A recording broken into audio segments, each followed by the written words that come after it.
All right, Kentucky, it is 5 o'clock. Same time we get together every single day.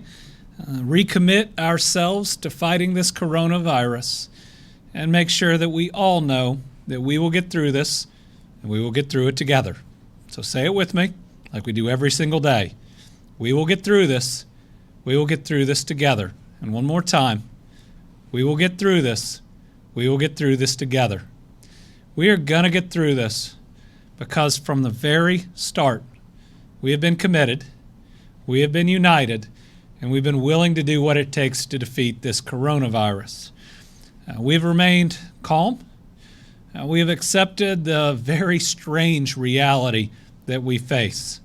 And you have made the sacrifices that it is taking to protect people around us. Remember, even with those sacrifices, we are going to have escalating cases before we have fewer cases. In other words, we still know across the country and here in Kentucky that it is going to get tougher before it gets better, but we are not talking about an indefinite period of time. We know that there is an end.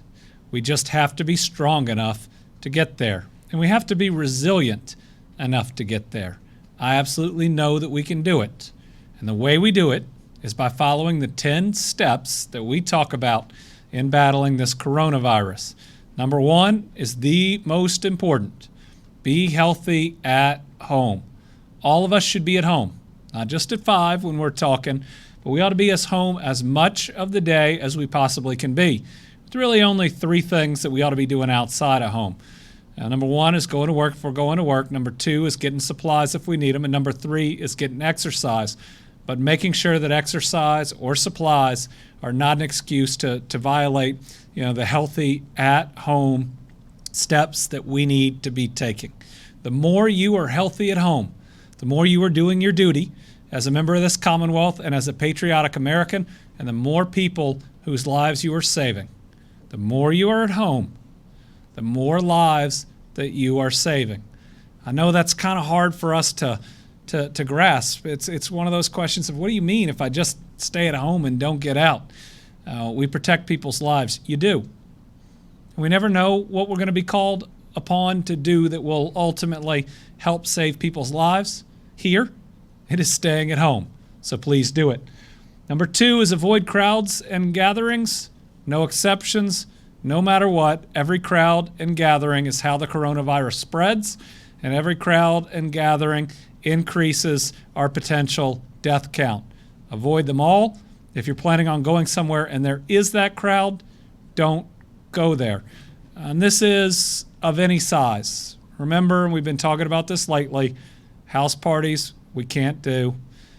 Even family gatherings this weekend, even if you plan to stay 6 feet apart, we can't do. Those are the types of things that will increase our number of cases, will hurt us in our ability to flatten the curve. This is the time where we have to be the very best. And we couldn't choose the time that it's happening, but we can choose how we respond to the calling that we have. Number 3 is practicing social distancing. That's that 6 feet apart. Remember, 6 feet is not an excuse to get together and to be together 6 feet apart. That is what we need to be apart when we're in the grocery store or when we're exercising and come upon somebody else. Any socializing that we're doing 6 feet apart, do FaceTime, do Zoom, do another method of doing it. It's going to help protect people's lives. 4, know when to seek care. It's going to become more and more and more important. This is what makes sure we have a bed, an ICU, a ventilator for everybody who needs it. If you are healthy but nervous, call the hotline. If you are sick but wouldn't have otherwise sought care, call, but do not go to your primary care physician. But then, if you really need help, make sure you get it. If you are sick, get care. Don't not get care if you are really sick because of the coronavirus. There are other things out there, obviously, that harm us as well. Or if you are injured, make sure you get help for your injury. kycovid19.ky.gov, the number one source that has true information, helps you dispel the rumors. Wash your hands, 20 seconds, no cheating. Remember, soap and water is better than any type of hand sanitizer. And make sure your disinfecting services, you can use a 1-100 bleach solution or anything that you can purchase. Apply for benefits. We talked about this yesterday. We'll probably give another update tomorrow. I know that there is anxiety out there and it's taking too long to get back to you. But this is the largest request we've had, I believe, in our history. And we are doing everything we can to keep up with it and to make sure we have folks that can help you get what you need to get through it. Also, make sure you sign up for Medicaid. That not only helps you have coverage, it's going to help with our healthcare capacity. Prioritize your mental health. This is hard. It's hard on all of us. It's hard on me. I know it's hard on you. Do the things you need to take care of yourself and ask other people, showing that kindness and compassion, how they're doing. Make sure that's one of the first questions that you ask people through FaceTime or Zoom or over the phone. Do not travel. I know we've talked a lot about going to other states. Don't travel anywhere that you don't have to for any one of those very small exceptions. Be healthy at home. And finally, report your noncompliance. There are always 10 steps, and then there's the 11th. Please fill out your census. I'm going to show you a slide that's about a day old, and we are doing well compared to other states, but I've never been all that excited about being 10th or 11th or 12th in the country at something. We can be number one at this if we also view it as our duty. And then we've asked that you all just show the rest of the world and the rest of Kentucky what an amazing job that almost everybody is doing in Kentucky. Now, with this being hard on us mentally, with this being hard on us emotionally, with us being separated physically from each other, we've asked you to use social media, which before this we would have said is interconnected. It connects us in so many ways. I think now we realize how much we miss that physical connection, but to fill up social media with as many examples of your good work as possible. I will tell you, this is, and we use these hashtags, this is one of my favorite things to do every day. It reminds me that we are in this together. It reminds me that we are not alone. And it is so special to see you and your kids and your family and your organizations doing so many good things. And I know we're just sharing a tiny fraction of them, and we are proud of each and every one of them. But we're going to continue to do this every day because this is what we need to see out of Kentucky. All right, this one really hit me today. This is Elizabeth Banks talking about her husband, who is a doctor, who is walking into harm's way every single day. And what she is asking is that people stay home. The number one thing you can do to help your healthcare providers is to stay home. And I also liked how he looks about 10 years younger after he shaved that beard. Let's go to the next one. All right, these are, again, folks that are out there providing for meals, NTI, that's non-traditional instruction, the things that our kids need. It's very important that our kids are busy, are on a schedule, have intellectually challenging schoolwork, and are well fed. But there is a reason that I like this picture, and I'm showing it. And I bet everybody else out there can guess. It's that they are socially distanced. All too often, when people are doing these really great things and we get a picture, they're all together too close together. And so let's remember, even when we're doing the right thing, even when we're feeding people, even when we're EMS and police and firefighters, every moment that we don't have to be close, we need to be separated because we want to make sure that if somebody contracts this virus, it's not spread amongst the other people that are there. We care about you. We also need you. And so every chance that we can cut down on the number of people that it might be spread to, even in kind of the same unit that's working together, we need to take advantage of. I continue to love this chalk art, almost Renaissance, that we're seeing all over Kentucky. And what we are seeing is we are artistic people. I mean, really incredible work that's out there. But I will tell you, when other people walk by, this lifts their spirits. And in a time when anxiety is where it is and our spirits might be down, I think this is more powerful than we are giving it credit for. Because when you make it, it's there for everybody. And you know it's not permanent. You're doing it not for yourself, but for other people. So I'd say keep it up. In all of these areas, keep it up. Oh, this is the donation of concessions and toilet paper. I know that's hard to come by some places, to Ronald McDonald's house. And the thing I love about this one, this is a facility that can't be open right now. And they could be upset about that, but instead they're making the sacrifice and they're trying to do good things with the extra supplies they have. So thank you for that. All right, this is another opportunity of folks to try to help their community, Henderson County Schools, trying to make sure that people stay intellectually engaged. And here we've got, again, not just an individual, but a family unit. Right now, being in our family units more than ever, trying to do what they can to improve the spirits and to do everything that we can to lift each other up. This is from the Pikeville Medical Center. They're treating COVID patients today, just like they were yesterday.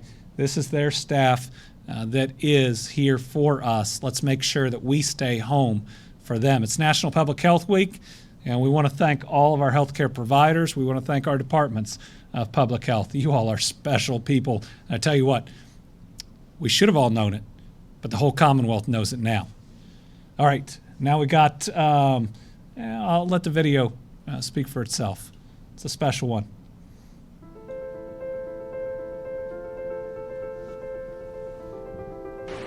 Dear healthcare workers, we want to thank you for dedicating your lives to taking care of others.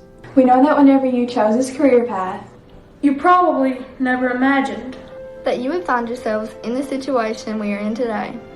The pandemic we are facing was not of your making. But yet, there you are, standing on the front lines, ready to do whatever it takes to save lives. Your efforts are not going unnoticed. We see the sacrifices you are making. We see how you're trying to protect both your patients and your families.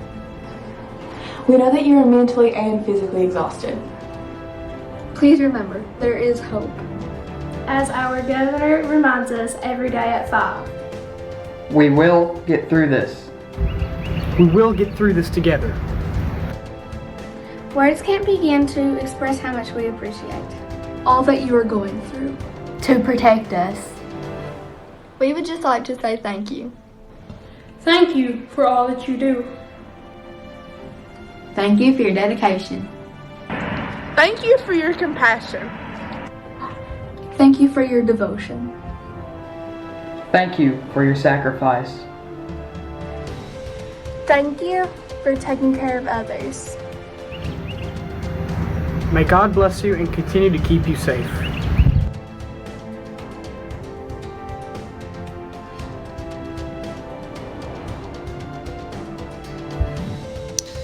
We appreciate those Floyd County students saying what we've been trying to say, but doing it so much better. Thank you to everybody out there on the front lines and your courage without enough PPE, knowing that you can or you will get the coronavirus for treating other people that have it. Thank you. And because of you, we are in such a better place than we would have been without you. Let's talk a little bit about where we are. We are certainly in our escalation, in our surge, though we know the days coming will get tougher. While nationally they're talking about this week and next week being the very tough weeks that our nation is going to face, we know our cases are escalating. Now we think we're doing it slower, and that may mean a little bit longer than others, but that is exactly how we save lives. I want to go back to one we haven't shown in a little while, and that is Philadelphia, St. Louis, and Louisville, because right now what we're hearing about, there's been a whole lot of national attention in the last couple days, and I think it's because we need some optimism, but I know we're resilient, because we've heard a lot about when we're going to hit a peak, and then a lot of questions already about, well, when can we stop making the sacrifices that we're making? We haven't had direct evidence of a peak at the moment anywhere in the United States yet. They think they might be getting it in New York, but I want to see that data because we have got to be strong. Now, New York had a significant escalation, not like this, because they did engage in more steps and they did faster than I think Philadelphia did during the Spanish flu pandemic. But if there is an area of the country that has truly been hit in a severe escalation, it's New York, followed by some others. So let's show St. Louis. So again, here is we've always used this as the example of the difference in taking aggressive action, which we did, and social distancing, which we have. But the reason I wanted to show this again today is, with some of the stories and the attention and having, more questions than we ever have about, we're hearing in some other places that we might have a peak. What date? By what date do you think we can relax things? Remember, when we don't do this right, and when we don't stay strong and resilient, we can have a worse peak at a later point in time. So we haven't shown this in a while, but it shows that if you do not stick with this, if you are not strong enough, that you actually can lose more people by not being resilient. So what I'd ask for people is stay with us. What you are doing is absolutely working. And then let's just show Louisville. I know that in that first peak, we are much more like St. Louis than we were Louisville in the Spanish flu, because we have the numbers that show we are doing better than just about anybody in the United States. But what we got to make sure is that we do this right, that we protect our people, and that we know that some of this early optimism was Japan had too, and now they're back down. They're back in a very difficult situation. So I just want to make sure that we are committed, that we are ready, that we are willing to make the sacrifice to beat this coronavirus on the very first try. Our goal is to be like St. Louis in the first piece and more like Louisville in the second piece, because our goal, with the knowledge we have and your amazing commitment that we have seen and that we can prove right now through the numbers, we want to be the very best we can be and protect the maximum number of people. All right, want to go into a couple of next steps that we are taking. First, we have a new executive order today, and I'm going to ask my Chief of Staff, Latasha Buckner, to discuss it. It deals with one new retail restriction. It deals with, I can't believe that we had to put this in an order, but there can't be any door-to-door solicitations going on right now. I mean, that's the honeybee model that spreads it. And last, that we're going to renew our ability to get a 30-day refill on a prescription without having to go see doctors. So, Latasha Buckner. I didn't say it all. Thank you, Governor. So we just issued a new executive order. It does two things. The first thing that it does is it does limit in-store to the life-sustaining businesses that we've left open to one person per household. And this helps us a lot of ways. First of all, it's going to help you and the business practice better social distancing if there are less people in there. It's also going to help your family stay safer because you have less people going into the stores and potentially becoming exposed. It's going to help you stay safer and the employees of the business. The order applies to all of these still life-sustaining businesses like grocery stores, pharmacies, hardware stores.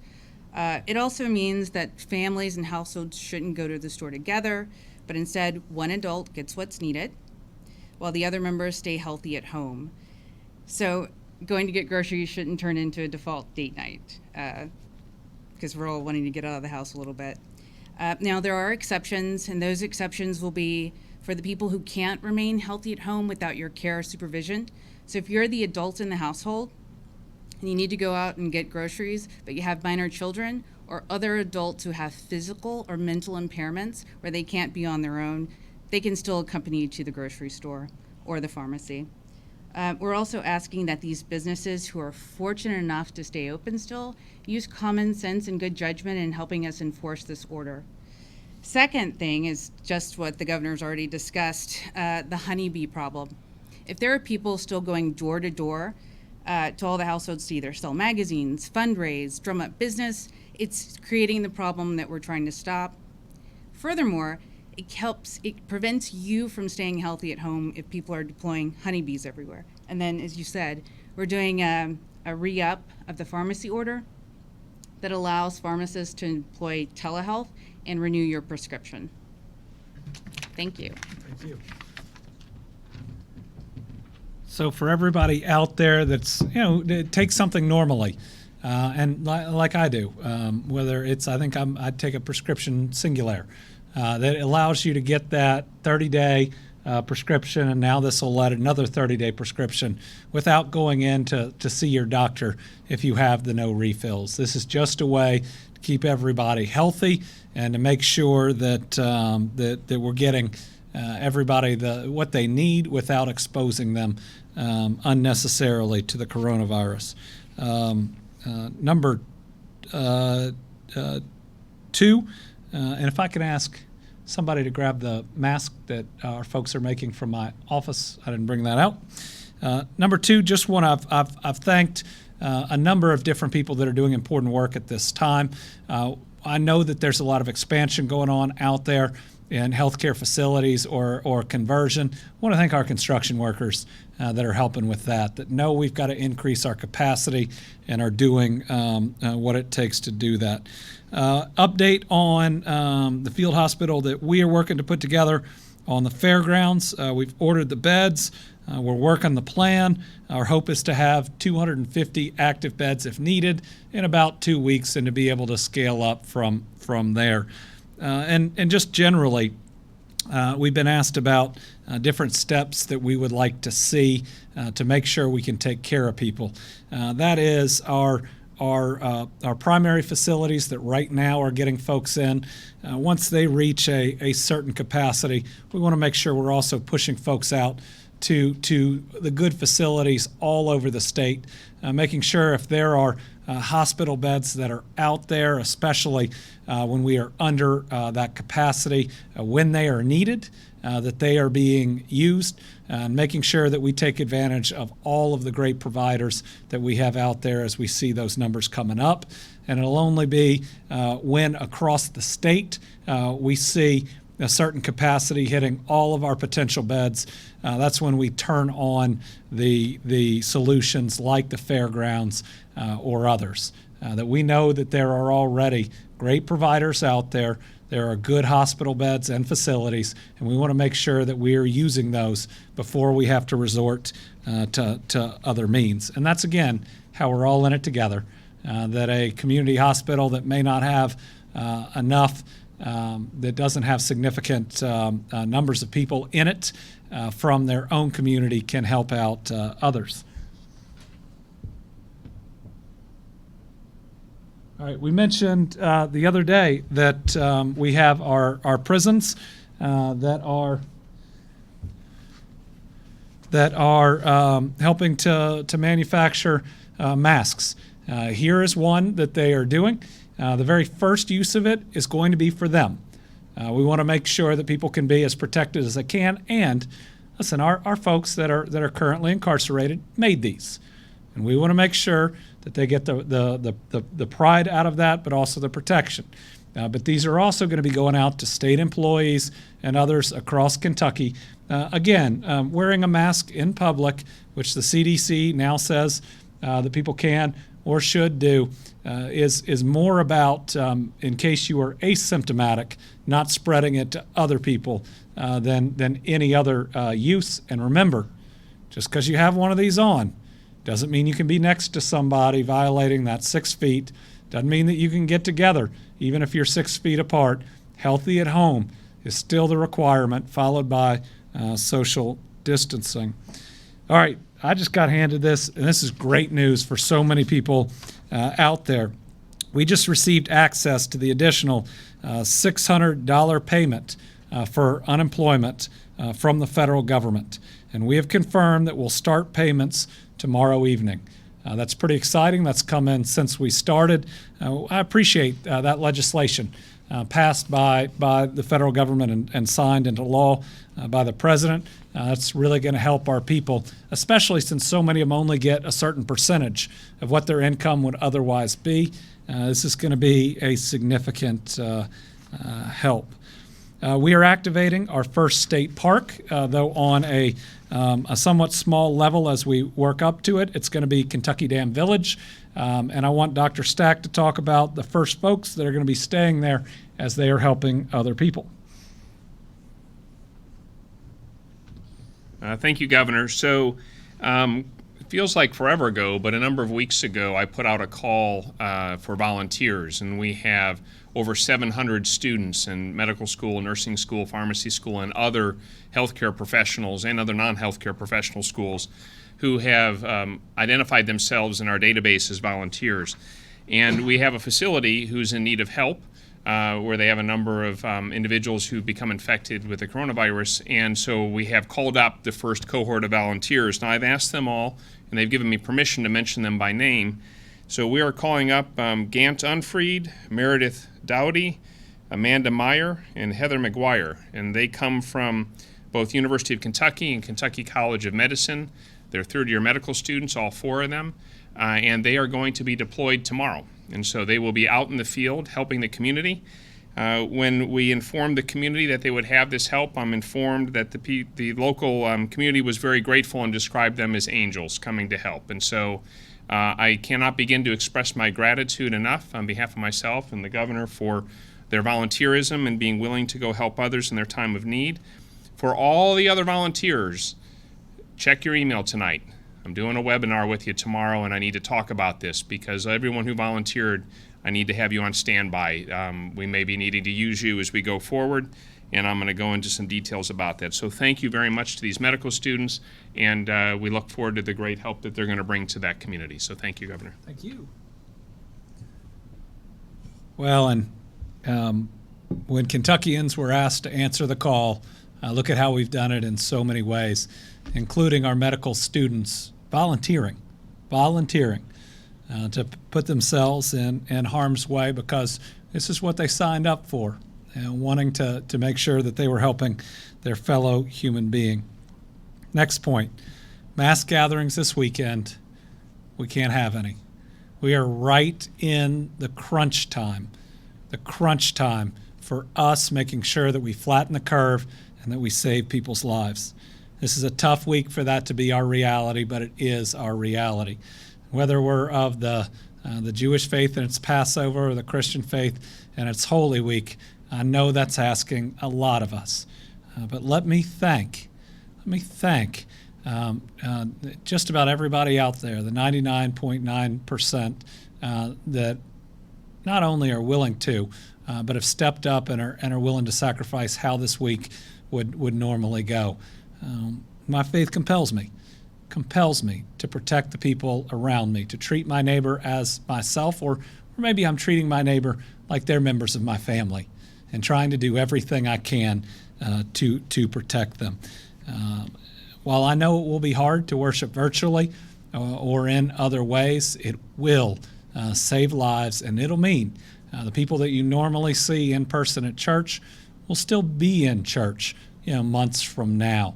It protects your congregations. It protects people around you. It's our test of humanity, and maybe it's even a test of faith to be able to do things differently. But knowing that our faith is strong, that we are up for this, and that we are protecting our fellow human being. But for all those kids that are watching out there, we've received this question.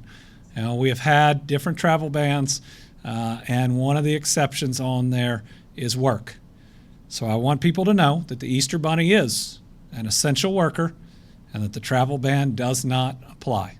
So those that have been worried, about whether the Easter Bunny is going to make it for them this year.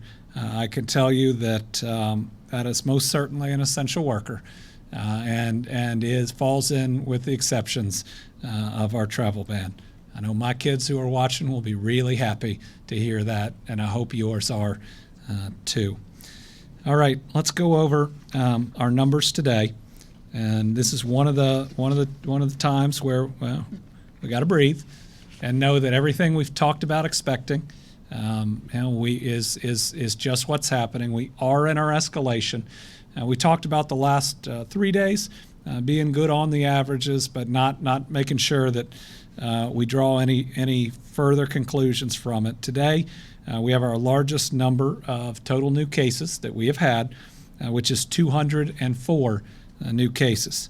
That brings our official total from the state, up to 1,346. We have new cases, and remember, when things are reported at different times lead to different numbers by the day, but typically they come together within a 24-hour period. We have 21 new cases from Davis, 19 from Fayette, 19 from Hopkins, 17 from Kenton, 15 from Jefferson, 14 from Campbell, 11 from Pulaski, 5 from Muhlenberg, 3 from Hardin, Henderson, Jackson, McCracken, 2 from Adair, Boone, Graves, Jessamine, Laurel, Madison, Marshall, Ohio, and Oldham, Rockcastle, Russell, Shelby, and Warren, and 1 from Ballard, Bullitt, Butler, Caldwell, Clark, Crittenden, Franklin, Grant, Hancock, Harrison, Hart, Henry, Logan, Marion, Mason, McCreary, McLean, Nelson, Pendleton, Scott, Taylor, Todd, Union, Washington, Whitley, and Woodford. And then we have some that are unconfirmed. Again, it's everywhere. And that's all that this is saying. If you've heard the first one in your county, and I can pick out a couple here that I think are, it's been there before now. This is just the first confirmed case. That's why all of us have been practicing social distancing, I hope, regardless of where we are. So can you go back to the Philadelphia, St. Louis? Remember, even when we're doing this right, even when we are doing it right, which we are, there is still that escalation. Even though I think we are more like St. Louis than the rest, we have still not reached, that first peak. And that's why we're going to see our cases continue to increase.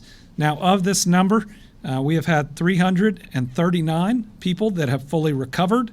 Right now, we believe we have 205 people hospitalized, and these are at least numbers. This is what we can confirm. And 93 people that are in ICUs. Our other news today, again, it's hard every time, is that we believe we have 8 new deaths here in Kentucky. And they break down in county by a 63-year-old male in Jefferson, a 90-year-old female in Jefferson, 91-year-old female in Jefferson, 93-year-old female in Jefferson, 78-year-old male in Callaway, 76-year-old male in Christian, 86-year-old female in Christian, and an 86-year-old male in Christian. Now, these are 8 Kentuckians that we have lost, and it's a loss for all of us. It's a loss for those families. It's a loss for those communities and their friends. So let's light our houses and our places of business and our institutions up green tonight. Green's the color of compassion. It's also the color of renewal as their spirit moves from their body to a better place. Let's light it up more green lights than we've had any night thus far. As we continue to lose Kentuckians, let's continue to come together. Let's continue to make sure that people know that they are not alone. I want when people look out their windows in and around their neighborhood for them to see green lights. And tomorrow, 10 a.m., ring your bells, whether they're church bells, whether they're bells that you have that you can step outside with. In the governor's office every day, one of our folks walks outside in that rotunda and rings a bell that they have brought to work. Now, our breakdown, which we are trying to provide on race, we currently have on when it comes to all cases, we know the race of 66% of the cases, and so the numbers I'm going to give you are within that 66%.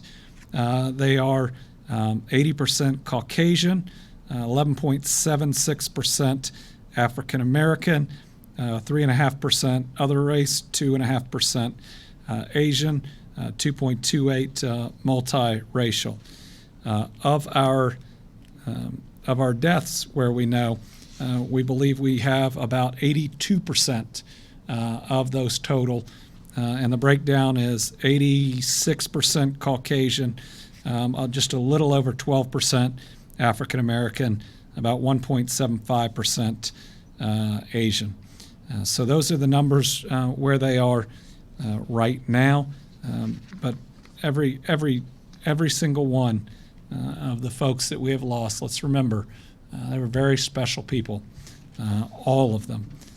Want to mention one today, as we've tried to put a face on individuals we've lost, and that is William Miranda. So William Miranda is from Boyd County. He was 96 years old. He died over the weekend from complications from the coronavirus within days of testing positive.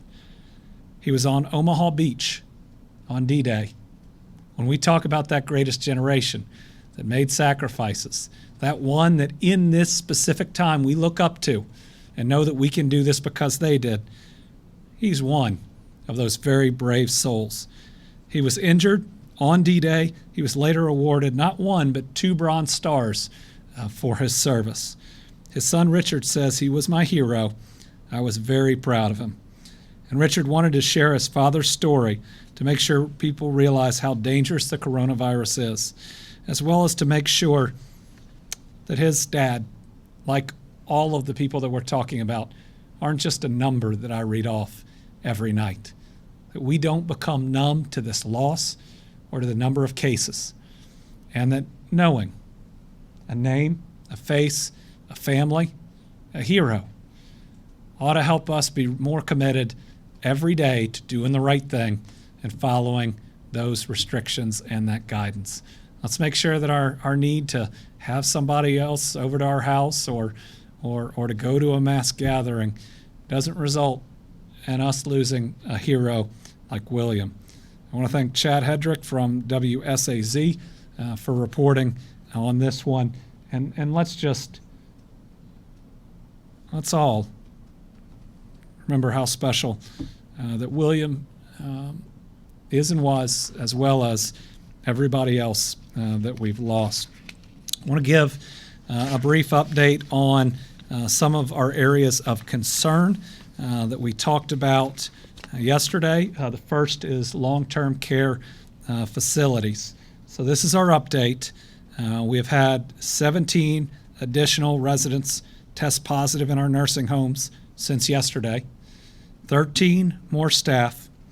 We've had 2 more resident deaths, and our number of facilities impacted has gone up by 4 to now 25. But I do want to mention that for a minute.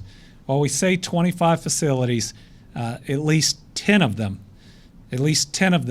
haven't had residents test positive, have only had staff members.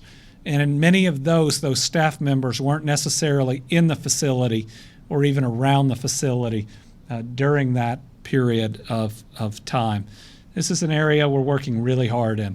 And Dr. Stack's been working directly with several in the last couple days, and a lot of his job, I know, is changing to helping in situations like this, clusters and outbreaks. And I show this every day, not just to be transparent, because this is what this virus does. And it's doing it everywhere across America. But hopefully reinforcing that the most vulnerable are hit by this, and let's make sure that we are all doing our part. Give an update on Green River. This is a correctional facility. We now have just one additional case, and that is of a staff member. But we are very fortunate, at least today, that we haven't had another inmate test positive. No, people are working very hard at Green River to do everything they can in that facility. Now let's go to Western State Hospital. Western State has been hit really hard. We don't have new residents that have tested positive today, but we have 3 additional staff members, and today's reports included 2 deaths from Western State. It is a situation where, again, it shows what happens and how this can spread, especially in vulnerable populations. And our job is to do everything we can to mitigate this in the facilities themselves. But again, also a reminder on how this can spread and where that death toll can really increase if we're not doing what we need to do every day. And my goal, folks, is to give you the most transparent facts that we can every day. And that's not just on areas where we think we're having success, but areas that we want to do a lot better on. There are no new folks coming into Western State. Our heart goes out to what's going on in that facility right now. Please know that we are working directly with that facility. Our Cabinet Secretary, Eric Freelander, is directly involved, and we are going to do everything that we can. All right, so with that, we're going to move to questions. We have folks here, and we have some questions that folks have sent in. We'll go back and forth between them. All right, first one I have here is about Trayton Oaks Tower in Louisville. And it's a question of what's being done to address what's going on there. What we have in our numbers are now 18 residents have tested positive and 5 staff members.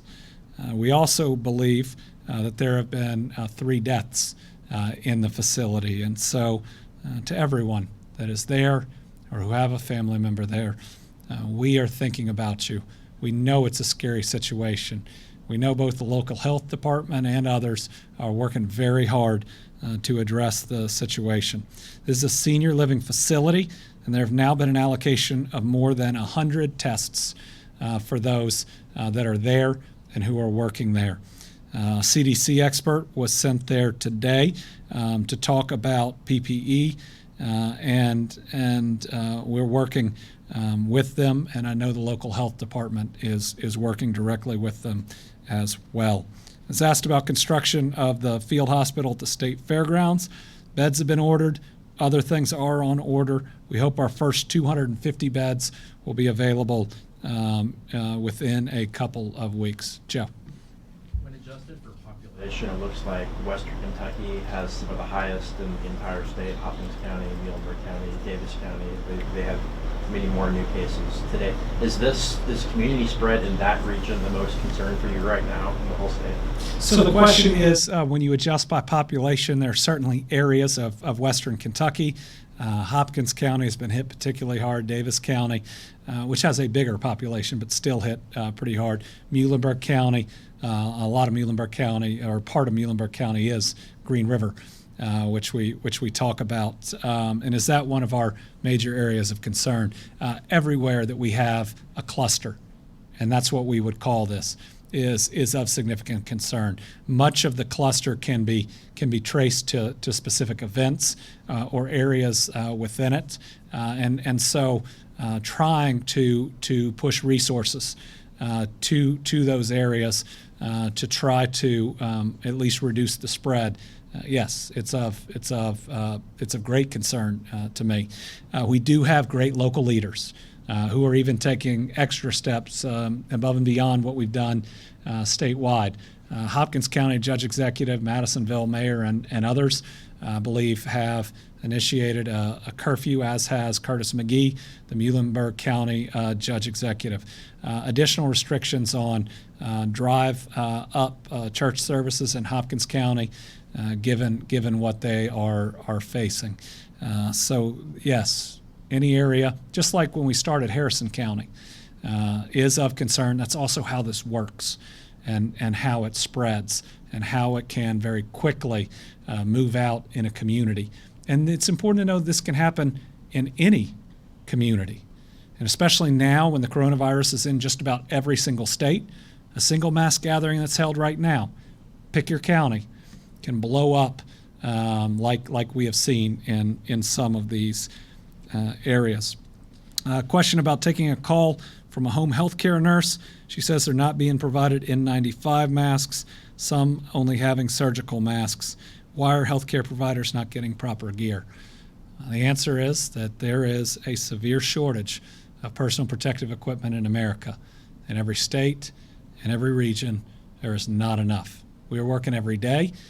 We are hoping to have some success here in the near future of securing more and being able to push that out. It does show how so many people are showing up and doing something truly heroic, knowing that in other circumstances, without a worldwide pandemic, that there would have been more protection. Now, our healthcare workers don't have enough PPE. They don't. They absolutely do not, and it is unacceptable, and we're doing everything we can to fix it. And as we fix it, let's understand that if we're there waiting in line and we are anxious and nervous and we're scared if we're at a healthcare facility right now waiting in line, what those heroes are doing and what they are sacrificing. In regards to church services, do you anticipate any action needing to be taken by the state, either police enforcement, National Guard even, or anything to keep crowds from gathering at churches either this weekend or even this week? The question is on churches or any mass gathering during this week about do we see taking any additional action like state police or National Guard with them. We've now identified that there are probably, because there's been some work done in the last 24 hours, around 17 or less churches or other entities that are claiming or there are reports are, and so you got to take that with the reliability that comes with it, that still might be holding mass gathering. First, let me say, for a state of 120 counties and 4.5 million people and the number of houses of worship we have, that means just about everybody's doing the right thing, making the sacrifice. For those that aren't, we are working with the local officials right now to do everything we can to prevent them from happening.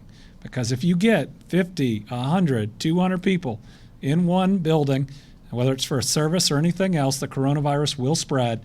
And we have seen examples. We have scientific evidence and definitive facts that show that these types of services have spread the coronavirus to dozens upon dozens of cases, and that there have been deaths that have resulted from it. So, if you are the leader of a congregation, if you are charged with protecting your flock, don't do something that will mean that there are fewer people at Christmas than the service you want to put on now because they have died. And so we'll be taking additional steps, and those that want to openly claim that they're still going to be doing these things, knowing they're going to put people in harm's way, can probably expect to see us. Now, our hope is that we can still convince everybody to do the right thing. And let me just again say, my church is as important to me as anything. It is a regular part of our lives. Tonight, my kids will be rehearsing with their children's choir. My son was supposed to be baptized on Sunday. It is important to me, but I know we are doing the right thing. It's not just a matter of wisdom, which God gives to us. My faith tells me that we have to protect those around us. Reports today about movement of people in Wuhan, China, after a 76-day lockdown. With continued social distancing, could we hope to be freely moving about in Kentucky by Memorial Day? We're going to need more info to know how long this is going to take and what type of restrictions would be in place. But let me just draw a couple distinctions between us and Wuhan, China. So Wuhan, China had the spike. They had the spike that is Philadelphia, but on a much different level. And they are also a part of a country that has an authoritarian government where they can lock everybody in their house and only allow you to go out for a certain period of time every day. to do one thing and probably monitor everybody that's doing it. There is no direct comparison that we can make between us and that part of China. We are doing our own thing. We are doing it better. Our use of social distancing is flattening the curve, but it means our experience is going to be different. It is going to take as long as it's going to take. And that doesn't mean we're talking about years, we're talking about months. I can't tell you exactly how many because we don't have all that data. But no, with all the other generations that have made sacrifices, most of them didn't know how long it would take or if they were going to win. We know that it's not indefinite and we're going to win. I'd like to ask both you and Dr. Stack about the antibody test.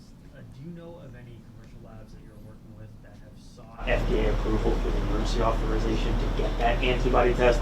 And also, based on what you've learned, do you think that could be a potential game changer?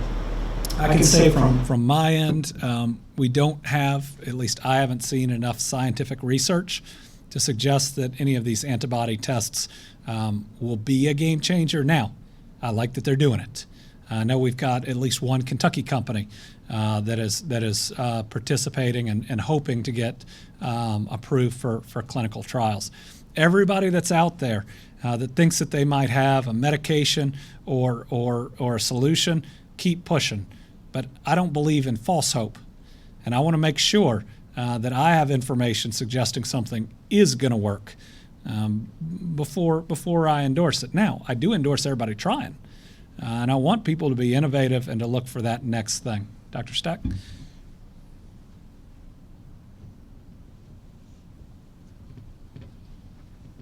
Thank you, Governor. So I'm going to use this as an example. My mom watches these from home in Ohio. So she pointed out when I answered this question about antibody tests the other day, I didn't explain IgM and IgG, and I did that on purpose. Usually I try to be as clear as I can, and I wanted to be unclear there to make sure, this is kind of complicated. So there are immunoassays that test for your immune response to the disease.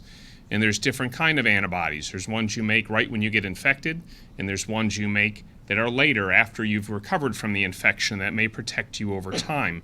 Right now, the typical person trying to determine is some immunoassay they're being offered. There's some that blur multiple coronaviruses. So coronaviruses also cause the common cold, and they're not bad like this one is. And so if you get the wrong test, some of them blur IgM and IgG, so you don't know if you just got infected or if you got infected before and now you're immune. And some of them blur multiple different diseases. So if you get the wrong test, you've just wasted your money. So done in a hospital setting or with physicians who are skilled in understanding what a specific test is testing for and what it's useful for, the test could be very helpful. But this is a very new infection, and those tests are still evolving. And so right now, I would really strongly recommend people don't go seek those things out. And if you're in a hospital that has the kind of qualified healthcare professionals who know how to use those, yes, over time, in the months that come, those could be very helpful. But right now, we're not there yet, and it's too early for people to look to that for a solution. That was a really scientific way of saying we don't know yet. He did it better than I did, though. Here's one. This is from WRIL in Pineville. I've had several listeners asking about their employers not allowing them to use PPE at work, saying it's not professional or it will scare customers away. If you are at a work that puts you in proximity with people, you should be allowed to, in the very least, wear that cloth mask. I mean, that's now being recommended when you go to the grocery store. Now, don't wear an N95 mask if you are not a healthcare worker, because that healthcare worker needs it a lot more than you do. But any employer that is suggesting that you don't wear this or gloves if you have them, if you have the nitro medical grade or even industrial grade gloves, we need those. Wear a different pair if you can. Anybody suggesting that you shouldn't do that, folks, we got to do better than that, or as I normally say, we can't be doing that. Can we show the number for donating PPE? Yeah, we're moving fast today, but remember, personal protective equipment is so scarce in this country right now.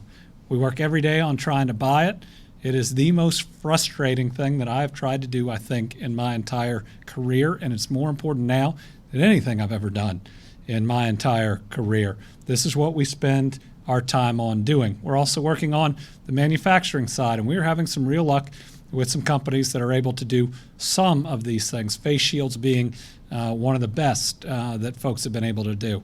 But the number one way we're getting additional PPE are by donations. And I know there is still more that's out there. We've had a couple of large donations recently. So if you still have PPE, it is needed in your state. Phil.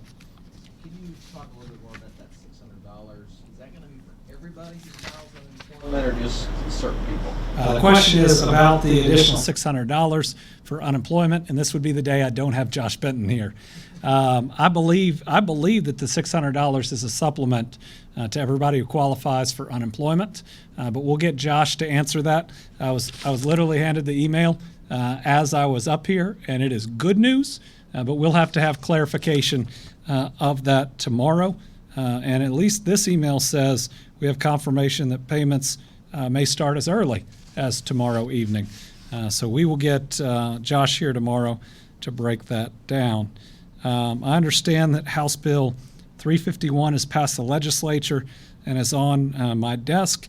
Can you offer any guidance on whether I intend to sign it and how I might approach expanded voting by mail if I sign it?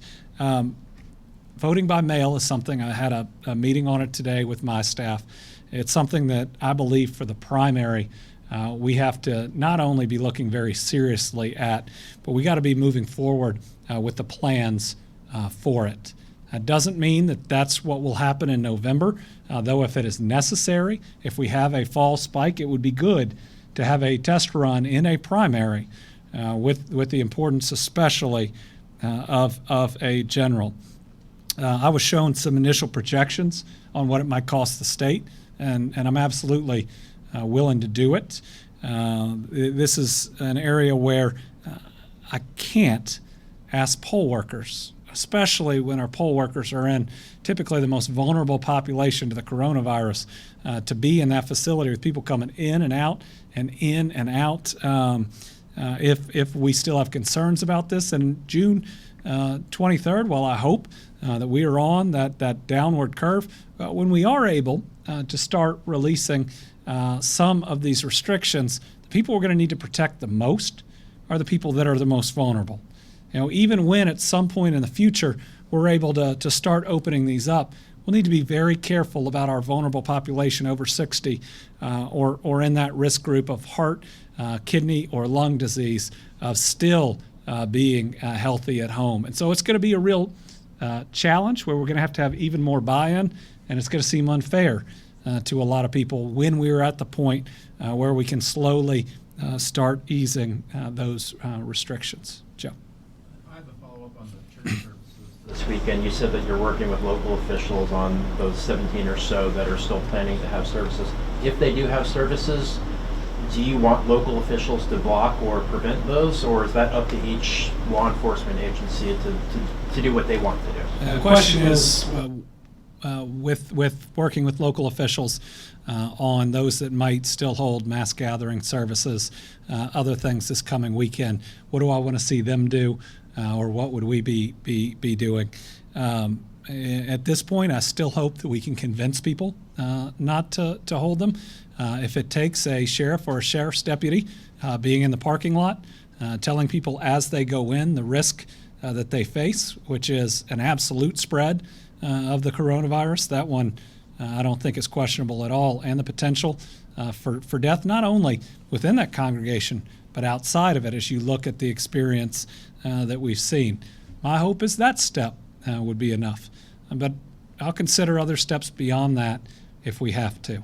I'm not going to, I can't allow for somebody thinking that they should be the exception when everybody else is doing the right thing. To put people who come thinking it's a test of faith in harm's way. You know, it's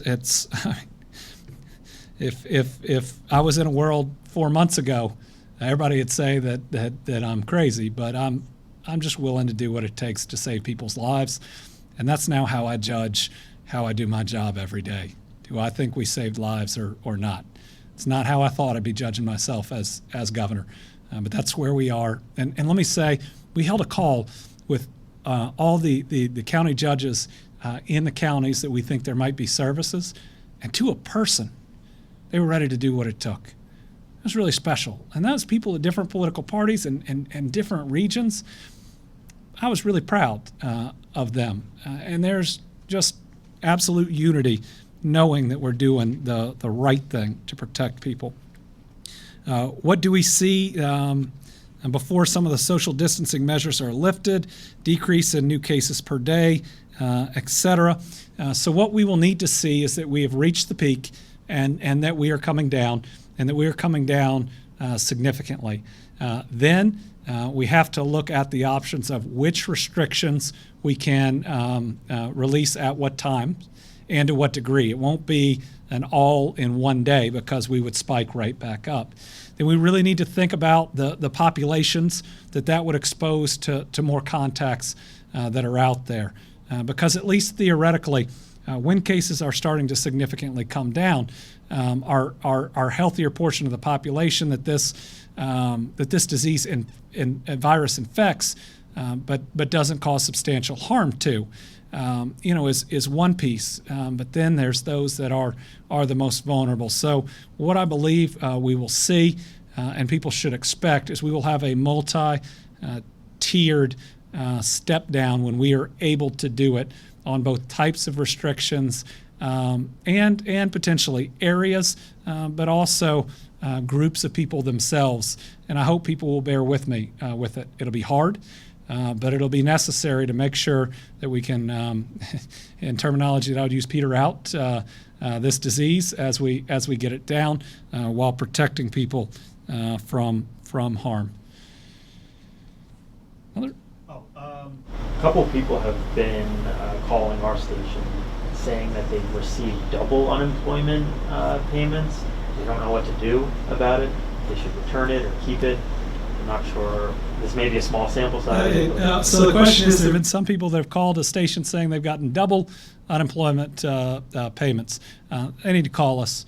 We all are entitled to what we're entitled to under it, and somebody else needs those funds, but that means that people are getting their unemployment payments, which we are trying to do every single day. And folks, there's absolutely going to be mistakes on both sides of payment or non-payment. There are going to be, and we'll do everything we can to address them, but these are unprecedented times. Phil? Do you have any information about the, I guess it was, hang on just a second here, I'm going through the text message here. Toyota's talked about transitioning from making vehicles to making PPE. Have you been in conversation with them about how that's going?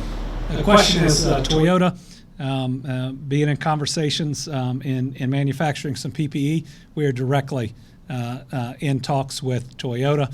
Let me say that from what they've done in their facility to their donations of PPE to looking at the potential to manufacture and engineer some, in fact, here in Kentucky. They've been really responsive and responsible, and we appreciate their approach. We're talking to them directly, trying to see what they can do, especially at the top end of the PPE that we need. Is there any more information on plans to use Our Lady at Bellefonte in eastern Kentucky? We don't have an update on that now. As the surge continues, that'll be when we have the opportunity to get there. Other Joe, one last one.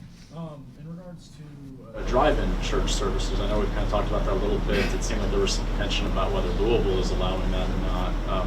But what recommendations do you have about that as a possibility to still have services for Easter? So the question is on drive-in services. Now, this is something that while if people follow the rules, that we believe is okay, where our local leaders for the situation they have on the ground believe that we shouldn't have them, I fully support them. So I fully support Mayor Fisher. I fully support our county judge executive at Hopkins County, where in their counties there are good reasons, whether it's population density or the specific outbreak that we have seen in Hopkins County, where they shouldn't be done. For all others, again, we can do these, but only if we follow the rules. And if the rules aren't followed, you're not protecting people, which is the whole reason that we're trying to do this. So, only one family in a car. If a whole bunch of families or friends get in one car, they're spreading the coronavirus. Cars have to be 6 feet apart. They can't be on top of each other. Nobody can get out of the vehicle. It's really important. We've seen some different things that all have, good intentions, and people are jumping out or getting in lawn chairs or hugging on each other. We can't do that. Let's make sure that we follow those rules, and then we shouldn't be passing anything inside and outside the car. I know that's hard. Communion's very important on Easter or other traditions, regardless of our faith. But if we follow those rules, we believe that people can be protected pretty well, and that's a chance to still have some proximity to each other. Now, we've run long, but I wanted to end tonight with another individual we've lost to the coronavirus. And though while he wasn't a native Kentuckian, his dad was, and he certainly wrote some of the best songs about our state. John Prine was a singer-songwriter who grew up in Illinois, but his family was from Muhlenberg County. He is well known here for that song that he wrote about his father's hometown of Paradise, Kentucky, titled Paradise. So many Kentuckians appreciate his musical talents, as did the Recording Academy. He was a recipient of 2 Grammys. Sadly, he passed away yesterday after being hospitalized with symptoms related to COVID-19. He was 73. Tonight, we pay tribute to him and to all Kentuckians that we have lost by playing his music, a recording of My Old Kentucky Home, accompanied by photos from those who have lit their homes and or buildings green to honor all that we have lost. And his family, his group, not only approved, but we're excited that his music, the day after we lost him, would be playing in one of his favorite places on earth, Kentucky. Thank y'all. See you at 5.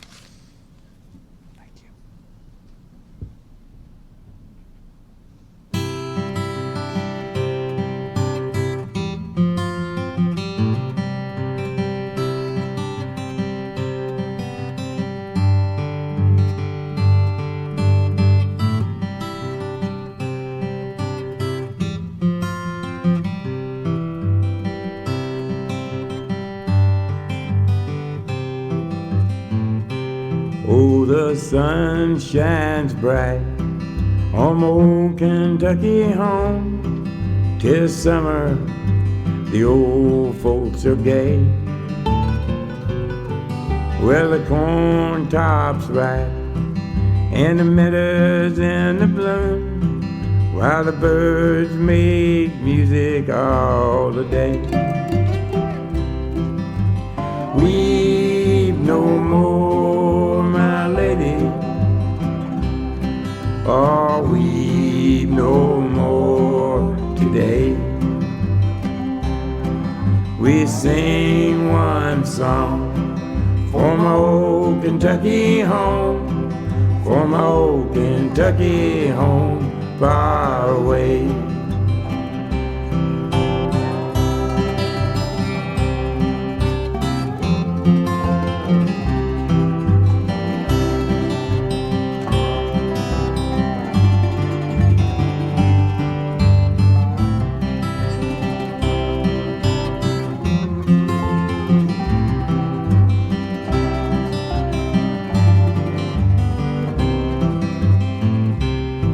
Where the young folks roll all around the cabin floor, they're merry, all happy and bright. By and by hard times will come knocking at my door, then my old Kentucky home, good night. Weep no more, my lady, nor weep no more today.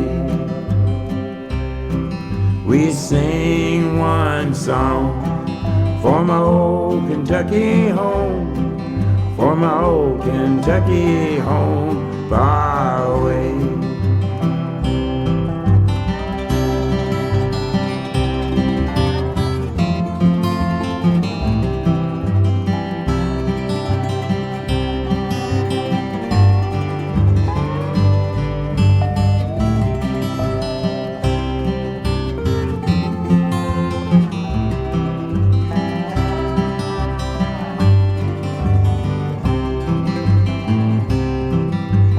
Weep no more, my lady.